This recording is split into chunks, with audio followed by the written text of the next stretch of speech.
Hello, hello, beautiful people. Welcome back. Welcome back to Perspective Podcast. Welcome back is your host, Adriana, and welcome to Perspective Podcast, where we explore the stories that shift perspectives and inspire people to transformation. And today I have to introduce you, I would love to, it's my pleasure to introduce you. My special guest today and friend is Tina Swonger. She's a dynamic empowerment speaker. She's a transformational coach and a successful as entrepreneur. With years of experience speaking to diverse organizations, Tina, she's very passionate, and I know she's very passionate, you will see, about helping individuals to rebuild and restore their identities.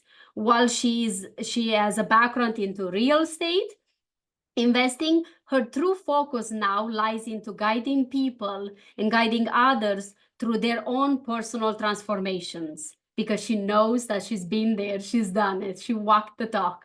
And today, get ready for insightful conversation packed with inspiration and empowerment.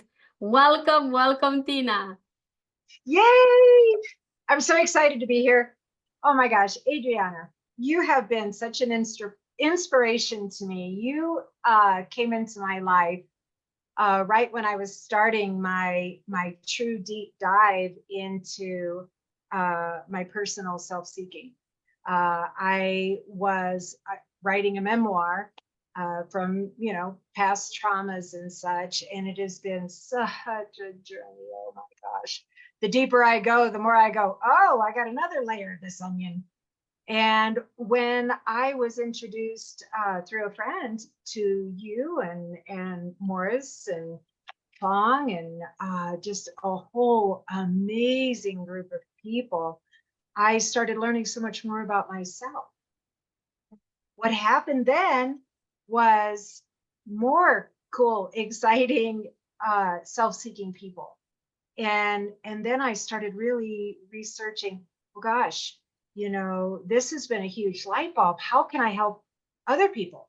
How can I show them the path and the way?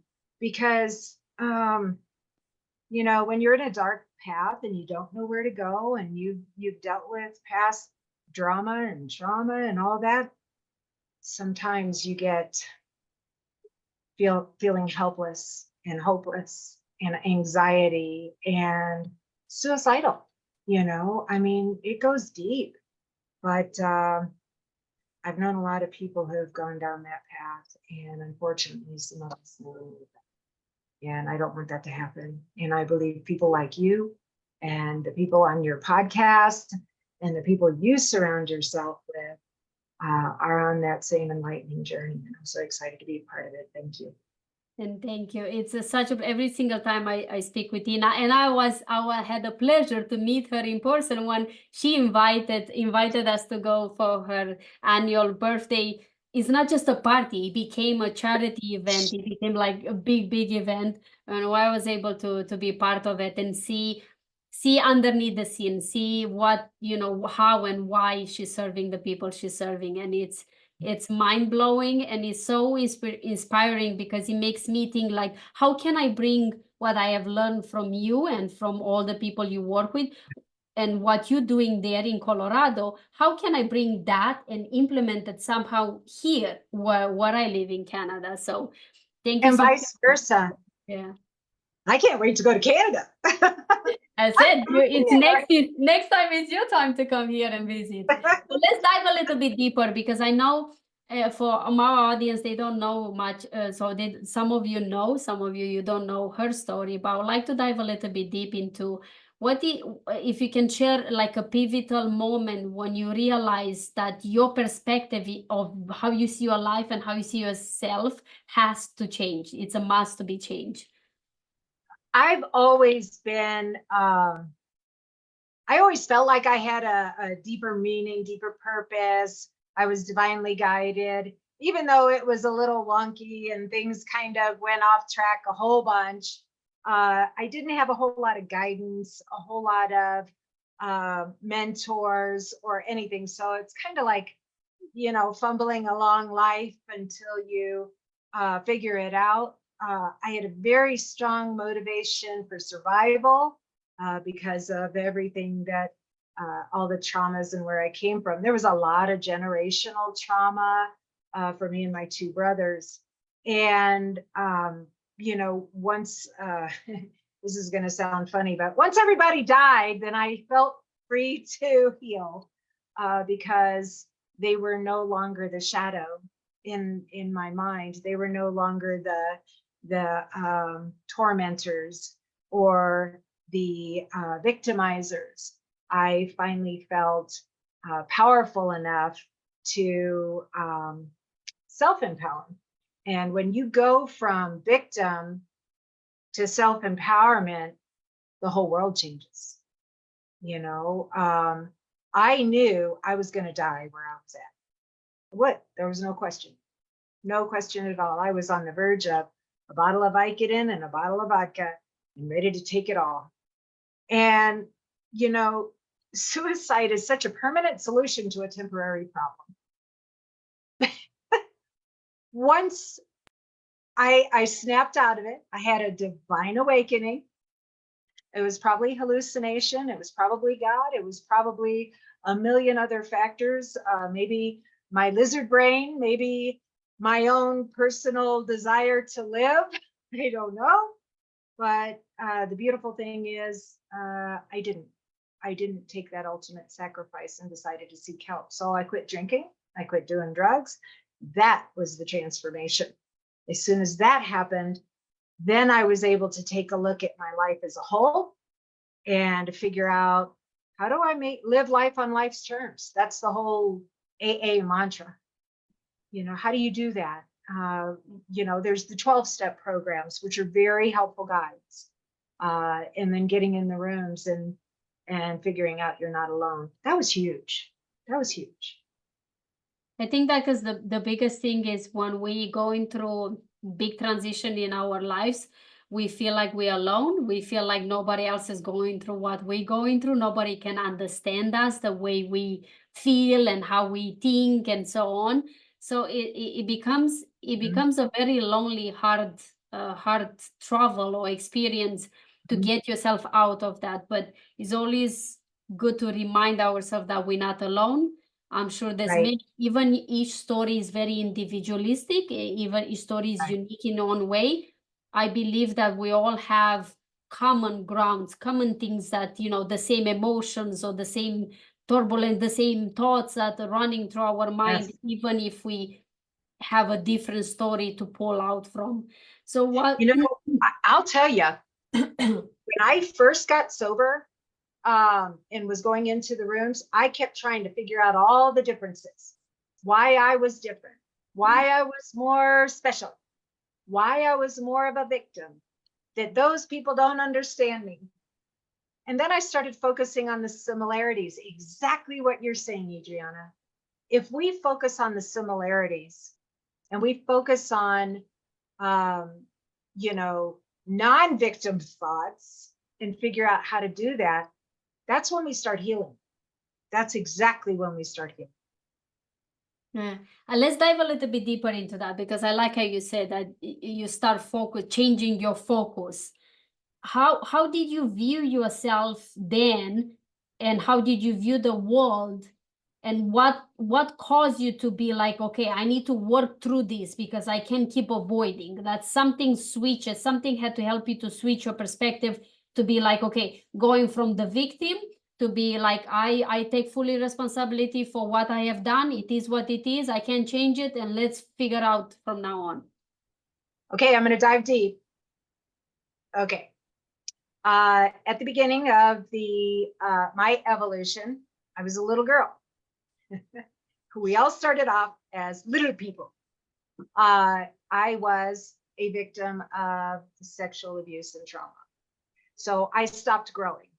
I stopped evolving. So I had to develop protectors. And what happened is I became emotionally stuck. I did not evolve. It was all about protecting, about keeping this little nugget safe.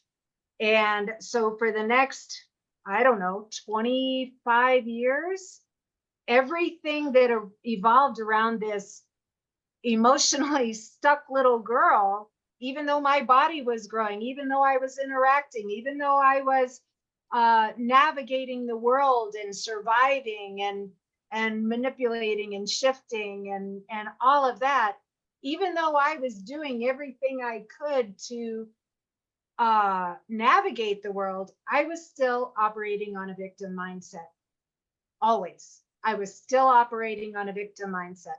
I was doing drugs and drinking and performing and doing all these things. And the reason I'm screwed up is because of everybody else. Everybody else has hurt me. They cheated on me. They abused me. They did this. They did that. My children didn't listen to me. My husband, this, that, and the other. So I was a victim. And then when I was like, okay, all right, I'm really, because this is powerlessness. When I was a little girl, I had no protectors. I had nobody to protect me. And I decided that I'm going to evolve. I decided that I'm going to take back control of my life, because every single thing outside of myself was giving me evidence that I can't trust Jack. The only thing I can trust is me. So I took that shell off, and then I started learning to dip my little toe out and start getting control of my own life. I dipped myself in the water a little bit more. I put myself out there. I became a little bit more vulnerable instead of protected. And next thing you know, I'm making choices. I'm starting to run a business. I'm hiring people. I'm making investments. I've got dreams and goals. And you know what? Nothing happened. Anything that happened, it wasn't like I couldn't handle it. It's like, okay, bring it on. Bring it on. You got something, you mess something up, or the market shifts, or the interest rates, or COVID, or whatever. That's when you do the paradigm shift. That's when you transform your life and you grab it by the cojones. You grab it by the cojones and you go, all right, what next? Okay, well, that didn't work, or maybe I need to double down. One of the biggest triggers when I was growing up, my dad used to go, "You're lazy. Get your lazy butt up." So when I got older, anytime somebody said I was lazy, I was like, oh, hell no. I'm gonna fight. So I figured it out. So I was always making myself the hardest working person in the room. And people go, oh, I don't know how you do it. I don't know how you get all these things done. It's because my motivation is not to be lazy. I love that. So you literally took what was like you didn't like, or the things that was pain, and you use it as a fuel instead of using it to victimize yourself. Yes. That's exactly right. Absolutely 100%. A beautiful change of the perspective. Mm-hmm. And it's not like it's night and day, flip switched, or I'm all healed now. And I still have bad days. I still have days when that insecurity and that negative chatter and all of that, I'm still learning to heal the different parts of me that have insecurities and self-worth issues and what, oh my gosh, self-doubt, I still have to deal with that on a regular basis, but now I have more tools. Thanks to Adriana, she's teaching me some more stuff and I'm learning on that. Thank you. Yes, but you do the work, it doesn't matter who teach you what. It's information is out there as like now at your fingers. But if you're not taking the action, if you don't have a strong why, if you're not taking the daily action, I have, I don't know if you can see it. I have it a piece of paper, writing action every single time. Lazy every single time. Have the parts of me that don't want to do it, and I'm like, I don't feel like it today. I remind myself. I have something to trigger me, to point me, to remind me why I'm doing what I'm doing. It's important, and it also is important, I think, is to have a tribe, to have the people around you that when they see you, when you're down, Yes. to know who you truly are, and that's just a part of you, to come in, lift you up and be like, hey, Put remind you me. in the butt. Yeah, kick you straight into the Put butt. you in the butt.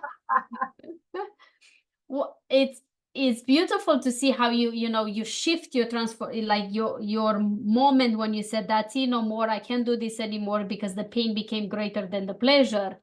But Way. also in the same time is to start using what put you down now to actually use it. You flip it to the head and be like, now I'm going to use it to push me up, or at least to to gain me there.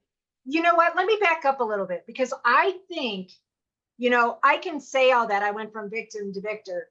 There were benefits to being a victim. So people wonder, why do people stay in victim? Well, there's a bit of manipulation. There's a bit of codependency. There's a bit of safety in being victimized, because you don't have to take responsibility for your own actions. And if you don't have the confidence to take action, then you're okay with everything that's happening to you. You self-victimize. Yeah. You recreate that victim mentality. The more you think about something negative or fear-based, or what if, you're going to attract more of that thing. And it's a safety thing, because that's when you put yourself back in that cocoon. That's where the little victim is. And I know you're really good at demonstrating and illustrating and drawing pictures, because I'm a visual. I'm big on that. And thank you so much, because you're really good at it. But there is a safety to that cocoon. Yeah. There is a reason why people get stuck there. Yeah. And some people never come out. But I'm here to tell you, if you are there, it is much better out here. Wait, it's limitless. Yes. It's limitless. This is limited. This is limitless. Yes. And it's beautiful that you bring that in, because there's so many people in general, including myself and you, we've been there, we've done that. When you said there, because you never had the taste of what is possible. And sometimes I truly think that sometimes, especially on the beginning, you need someone to literally pull you out of that bubble, give you a taste of what's possible, what is there, and then of course you can go back in there. You right? Never be able to go back there 100%. That is my job and my mission. And I know Tina is in the same pathway like me, because we've been there. We want to be that hand that pull you out, show you, give you a breath of a different air, of a fresh air, and then I'm going to throw you back in there and see if you're going to ever want to stay there, because now you can't be there, you can't live there anymore. It's something switched inside of you once you have the experience of that. And that's what Tina does, it because she's been there, because she's living it. And when you speak, even for our audience, when you hear her, when you listen to her, and if you see her speaking, she's not just speaking, but Tina gives you the experience of what she's been through. Sometimes it's hard. That's powerful. Sometimes it's hard to hear, though. Yes. I went to a clean and sober comedy show last night. And if you can imagine what it's like, they were all alcoholic addicts. And one of them was even schizophrenic, legit, like heavy, coping mechanisms. And they were comedians speaking to a room full of addicts, alcoholics, and medically challenged folks. It was one of the best shows I've ever seen. That was last night. Yeah. It was called secondchancecomedy.com. Check it out. It's amazing. And we saw it in person at the local church. It's funny because if you've ever been to AA, it's usually in the basement of a church. And that's where this comedy show was. And he starts off by going, I knew we'd get you back in the basement again. He's making fun in one way of what was. Yeah. And that's what it is, to make the light of it. We can be. And everything they had to say was challenge, inspiration, and actually making fun of things that are hard for us. Yeah. That if we isolate, we have these horrible experiences, but if we get through those experiences to the other side, you're like, geez, why did I do that? Can I tell you a funny story? Yes, tell me. Okay. So I am 24 years old. I work at a nightclub. I am deciding that I've been drinking too much and I want to get healthy. So I buy now this was 25 years ago. So I bought a $400 bicycle with a gel seat and everything. I was and it was a road bike, so I could actually get healthy. Now, I've never exercised before in my life, and I've never ridden a bicycle before in my life, but by God, I was going to do it. And I was still heavily drinking and doing drugs, okay? So, but I figured it wasn't the alcohol or the drugs that was the problem. It was the fact I just needed to get healthy, right? So it's about 100 degrees outside, and I decided I'm going to ride my bicycle about 10 miles, first time, no practice, to the nightclub so that I could pick up my paycheck for the week. Okay. I thought I've got a destination. So I'm going to get healthy. I'm going to ride my bicycle. Now, it's so funny because it's like busy roads. It's like a highway, just short of a highway. It's like 2 lanes each way. And then, you got to ride on the road for part of it and cross major traffic routes to get there and all this, but I'm okay. So I get there, I pick up my paycheck, getting ready to grab it. And all these people, Tina, have a kamikaze, have a couple of shots, all this.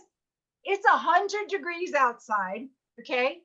So next thing I know, I've been drinking, I don't know if you're familiar with what a Russian Quaalude is, but it's Kahlua, vodka, cream, all kinds of alcohol. And I must have had 15 shots. So I'm like, I'd rather leave, and I'm wasted. I get on my bicycle, I get my paycheck, and I get ready to go back those 10 miles across busy traffic, 100-degree weather. The reason why I say it's 100-degree weather is because I opened the nightclub, air-conditioned nightclub door, got on my bicycle, and I blacked out. I have no memory whatsoever. So this is actually, it turned out okay. It was part of the reason why I got sober. So it's okay, people. So I get all the way home. I am 1 block away from my house, crossing all the heavy traffic, running people off the road on my bicycle, apparently, because that's what the police officer told me. So I run into this ginormous evergreen bush. It's about as big as a VW bug. And I hit the curb. I break my brand new bicycle, the front wheel right off. I'm wasted. I'm inside the juniper bush with the bicycle on top of me. Somebody called the cops. So they're pulling the bicycle up, and I got all these burrs all over in my hair and everywhere. I'm wasted. And I don't even remember most of it, except for the police officer looking down at me and go, "Ma'am, have you had a little bit to drink?" And I go, no. He picks the bike up, throws my ass in the back of the squad car. I get a ticket for riding while intoxicated. Did you know you can get a ticket for bicycling while intoxicating? I did. And so I had to do a lot of community service at the YMCA. But that was a really funny story, but how embarrassing. I just wanted to get healthy. I almost killed myself and a bunch of other people. Anyway, that's my fun And story. it's beautiful. It's beautiful how you can turn it into such a live, funny story, but with so many lessons into it. And you speaking about you could have been so ashamed of this story and keep the shame with you, but you Yes. decided to switch it into a story that other people can learn from it. And you make it in, and you even the way you deliver it, it makes so funny. I'm laughing here, but the part of me says like, you shouldn't laugh. This is serious. But you make it in a certain way. You deliver it in a certain way that, and I think that's what we should do with all our lives and all our things in our past. Look at them. Can't change it. Change the perspective. Like, what can I learn from this? What dumb things I used to do, and now I can tell other people so they don't have to do the same dumb things I did. No, it's incredible. Wow. Yeah. If you're going to get healthy, probably stop drinking and doing drugs. That's all I'm saying. Bicycle is not going to help. Yes, it's crazy, but it's, I love it. Thank you for sharing that. Such a beautiful. What would be like some, let's say, through all of your journey, because you have so many stories to tell, from like the ones that will make you cry and the ones that will make you laugh to the ones that will be in awe of them. What is the, say, the most unexpected lesson that you had learned about yourself throughout these tough experiences? I think I might have shared this one with you before, but this is a really tough one. You know, I got clean and sober when I was 24, about 33 years ago. And this was when my 3 biological children were very, very young. My oldest, I think, was 7 at the time. And, you know, I didn't have, you know, generational trauma. They didn't teach me how to be a mom. I didn't know how to be a mom. I was terrible at it. But I was sober, so I figured at least I had a chance to be a good mom. And, you know, so all along I'm trying to do the best I can to figure it out. You know, they don't give you a manual as a parent. They, you know, it's like, here, you got this big baby and there you go. You're on your own. Good luck. And then I had 3. So, and I was single. So that was even more fun. And sober, trying to figure out, you know, life on life's terms at that time. But the most important lesson I think I learned after everything was said and done was the fact that I was trying to get my son sober. I figured he had gone to prison even. He had so much generational trauma, partly from me, partly from his dad, that he became a heroin addict. And he had been an addict for probably 10 years. And he was facing 150 years in prison for assaulting police officers and all this.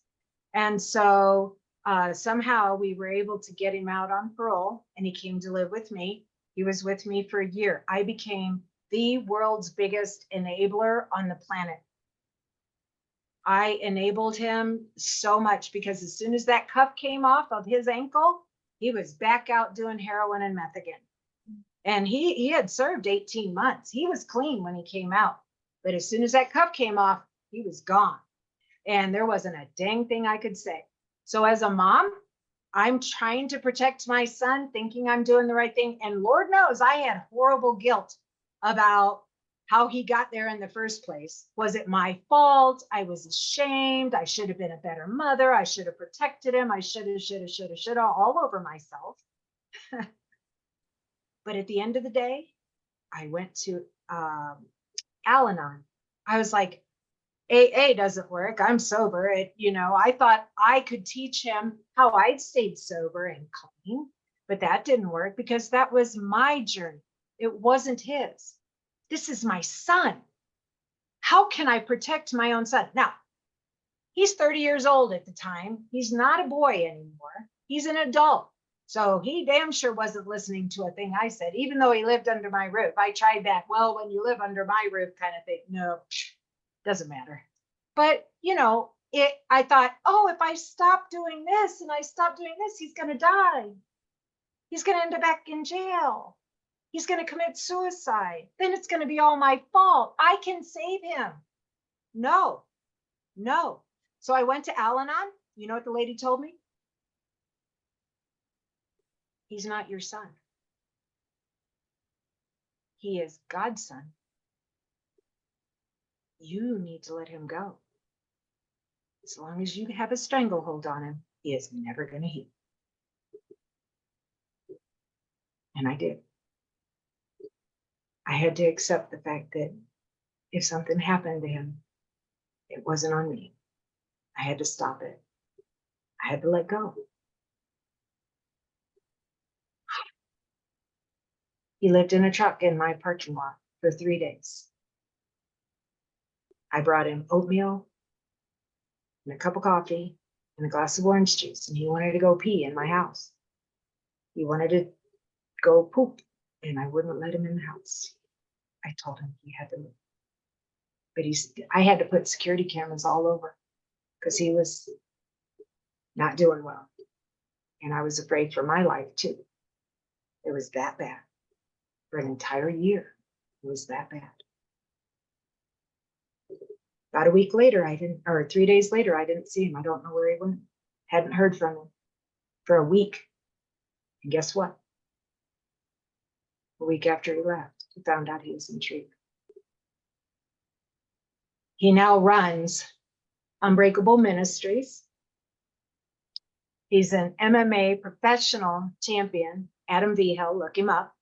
World champion. He's a badass. He's really a badass. And if mark my words, he's got testimony for days. He's going to write a book. And I'm sure I'm going to be that Freudian mother, horrible thing. I'm like, we had discussions about I'm writing a book, he's writing a book. And I'm like, honey, if you need to say something shitty about me, you go right ahead because it's all true. It's okay. I have released myself from that shame and guilt because I can see what the divine has done in your life. I can see the reason we had to go through so much shit. I'm sorry, I shouldn't say that. But that was it. That was it. And that's a big deal. And for all you moms out there who have kids who are struggling, remember, it's their journey. You can't do their journey for them. Cannot. Absolutely cannot. And if you're enabling, stop it. Just stop it. You're harming them more than you're doing good. Remember that. Put your mask on first. You have to be able to breathe in order to save your children. Let them go. And that's how you allow to learn to let go. And I think that was such a beautiful, big, but beautiful lesson for you to have to, universe, God, whatever you want to call it, life itself brought it to you, because I think the closer you are, like in the people around you, the closer you are, which was your son, the impact was even stronger and the letting go was even harder to do. But I think that when you're able to let go of your son, doesn't matter what happened, I think it's the most the hardest and the most rewarding thing, because the lesson of letting go is that I'm learning this as well too. More you holding tight to it, more is you grabbing to it, more you cannot allow it to unfold the way it should unfold. And it's this idea, the way it sounds like you have learned, that when you hold tight on something, that a desire, a dream, your kids, whatever that is, more you hold on it, more is not allowing to express and unfold the way it should be. And you think, unconsciously or not, we think that we know better. I know better. I know better what is for my husband, or I know better what is for my kids, but we don't. And it's such a powerful lesson to learn. Thank you so much. Thank you for sharing that. And that now is because of that, it's a rippling effect into how many people transform their own life, and is impacting because that decision that you had to make, that you decided. to make. How Oh, and is I'll share this story with anybody. yeah. How is If this now transforming? Because I see now it's transforming you. It's transforming the people you're serving, the people that listen this, they will listen this audio, they will listen this story. And also for now it's your son, and how your son is rippling effect into how many people he's serving. Talk a little bit more about it, that when you working, when you decide to put your mask first, how this is impacting not just your life, but now it's impacting everybody around you. Well, I can tell you, and I know this is his story to tell, but he actually is changing his dad too. His dad looks at him right now, and you know, I don't know their relationship, but I do know how proud he was when he told me that his dad said he looked up to him and told him he was proud. I mean, that didn't have anything to do with me. It had to do everything to do with him, because his growth was a ripple effect. You know, something that he learned along his journey. And we have so much impact by our words. When we share our stories and our challenges and our overcoming and our lessons, sometimes we plant a seed we don't even know we're planting. So we have to speak up. We have to tell our stories of encouragement and how did we get to the other side. Because even though our stories may not be exactly alike, maybe they are not identical to the struggles that we're going through, it's empowering. And people need to know that it's not the end of the world, that it's not hopeless, that they're not helpless, that they do have an opportunity. Today is not the last day on earth. There is a future. There is another day. There is another opportunity. There is another, in 5 years, are you still going to be sitting and spinning in this particular issue? Or are you going to have moved on? Is this big thing going to be just this little bit? And what do you want that to look like? What do you want that little thing to look like? Is it going to take over your life and change the trajectory of your life and keep you stuck in victim? Or is this going to be just a little blip on the radar that you can share the gift to somebody else? You know, you have a job, Adriana. When you go through trauma and survive, you have a job. You have to share that. That is your gift. That is your responsibility.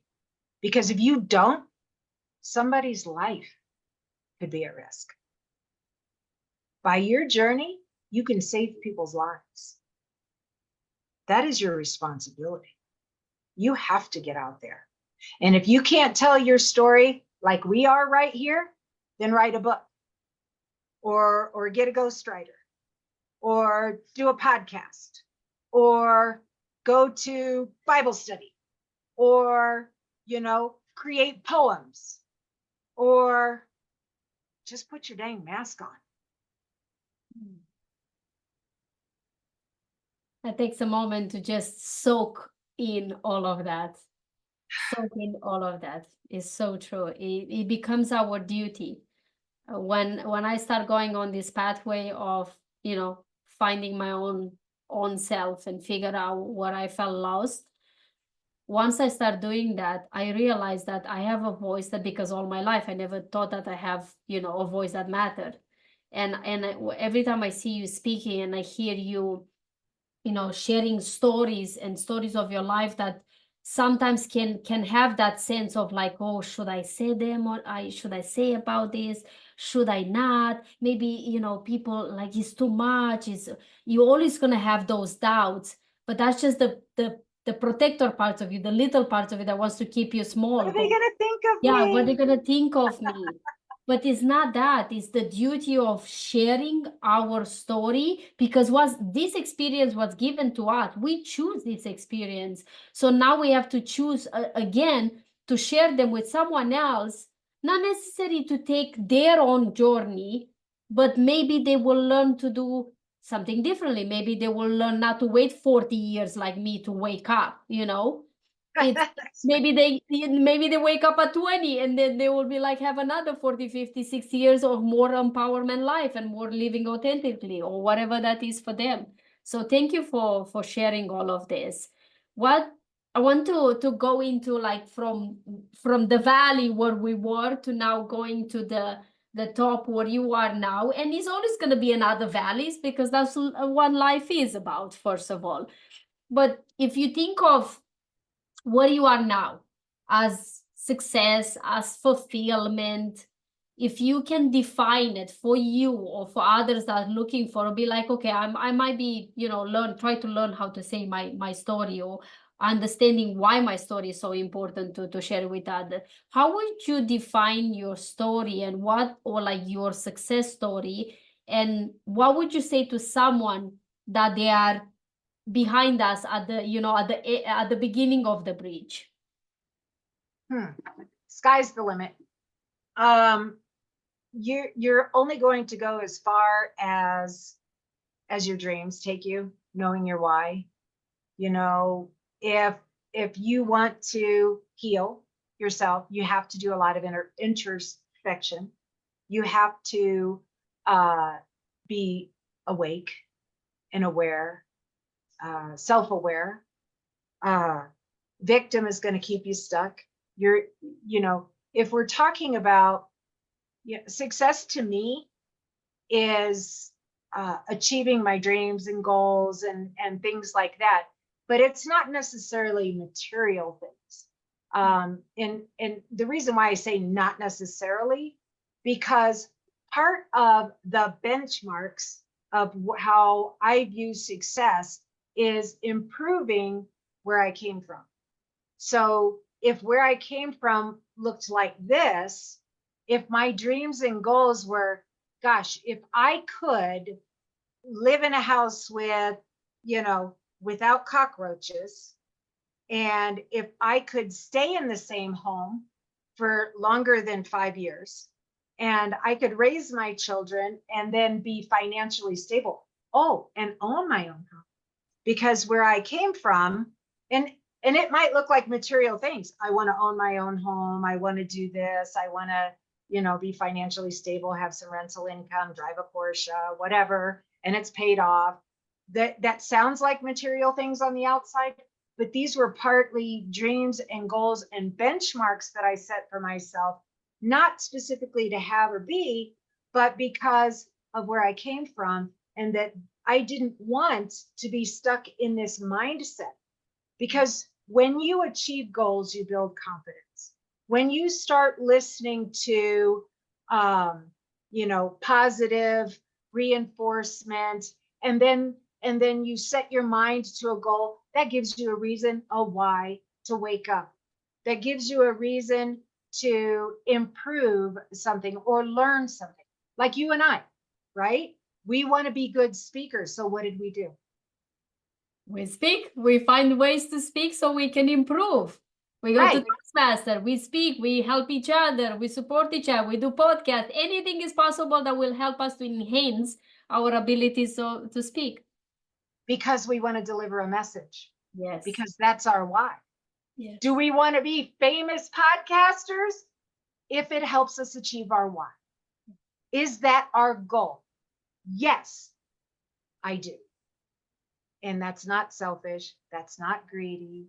That is deciding to do something that's going to make a difference. When I die, I want to leave a legacy. I want people to be at my funeral and say, she worked her ass off because she wasn't lazy. That's my hot button.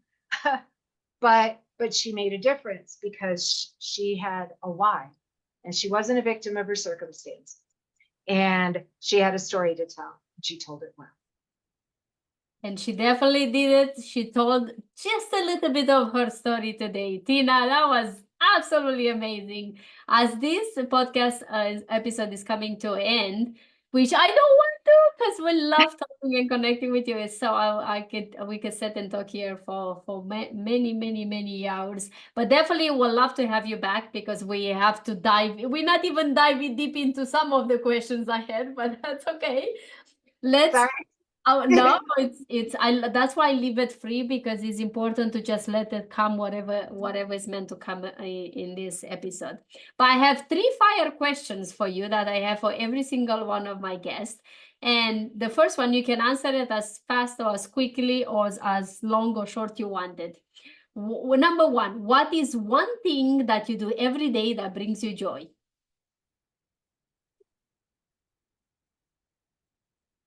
I listen to my Tina's badass Spotify music list. Ooh, definitely want to hear that. Maybe you share with me that I might want to hear it too. Awesome. Number 2, if you could have dinner with any person, any people, anybody in dead or alive, who would that be and why?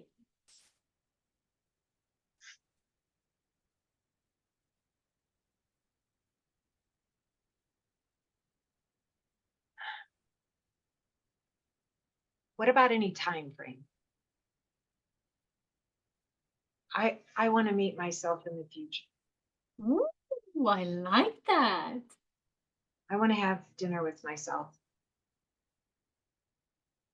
I love that. Probably, I'm thinking I'm going to live till I'm 90. So yeah, 90, myself at 90. I love that. That's beautiful. Such a beautiful perspective. Such a different way of seeing things. And number 3, what do you hope your legacy will be? And you kind of dive a little bit earlier into this. Yeah, I want to write my book. I want it to make a difference. I want to, I mean, even if it's only in a small way, or maybe encourage others to launch into their gifts and their strengths and make a difference in their lives. I mean, I don't have to be, you know, the speaker in front of 5,000 people. You know, if I encouraged others to, if each of us touches 5 lives, all of us, boy, what a difference in the world this would be. Because definitely it's going to ripple effect in so many other lives. That's beautiful. What a beautiful episode. Oh, I'm gonna listen this again, because it touched some things, and I really enjoyed it so much. But love to have you back. Let people, our audience, know where they can find you, where people that, you know, they either want to bring you into their audience, or people want to you to speak for their events, or people want to talk with you, they want to connect with you because they felt. I'm available to be on anybody's podcast. I would love to just you know, help grow their podcast. I have Team TNT Radio is my podcast, and I have 3 Facebooks. I'm in real estate. Peak Success Team is my real estate.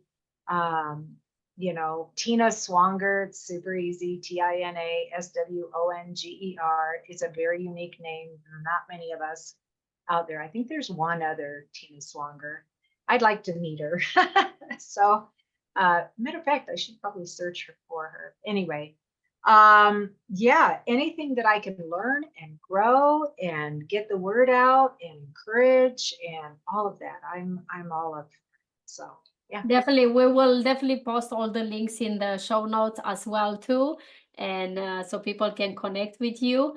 I just want to say thank you so much. But before that, I really want to dive just a little bit deep into. Tell us a little bit more about your podcast with Taylor. Tell us. Taylor and I, she's a newer real estate agent. We got into it because she's the young, energetic newbie. I've been doing real estate for 33 years. I've been beat up by about 7 different market shifts. Our podcast actually kind of does dive into mindset and resilience. And then we also have some of the folks on from, you know, mortgage lenders, but we also have you know, some of the community leaders. You know, and there's a little mix up or mix mash of different hosts, but I mean, we'll have anybody on. You know, we had you on, and that was a beautiful episode. Yeah. And yeah, please check it out.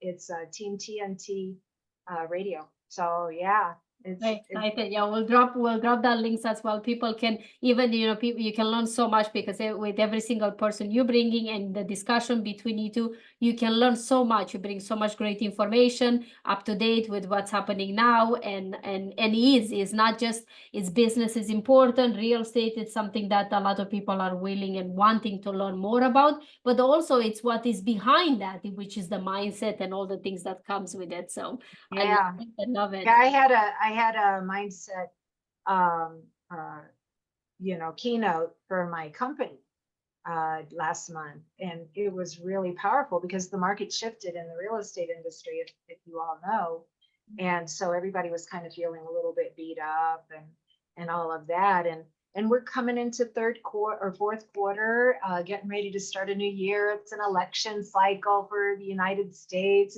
It's a little turbulent. The world is kind of going crazy, and sometimes we forget to bring it back down to base. We have to keep things simple, and you know, and most importantly is our mindset. Yes. Like Tina said, put your mask first before anybody else. Oh my God, such a beautiful episode. Thank you so much, Tina. Thank you everyone for listening another Perspective Podcast episode. And if you enjoy this podcast and this episode, please subscribe, share it with your friends, and also connect with Tina, because you will want and need to connect with her with all the amazing stories she has to tell you, and all the way she's serving people as well. So remember, everything in life is just a matter of perspective. So go there, get out there, change your perspective of how you see yourself in life, so you can live more freely. I will see you next time. Until then, like I always say, live your life like it's truly yours. Bye-bye, everyone. Thank you so much, Tina.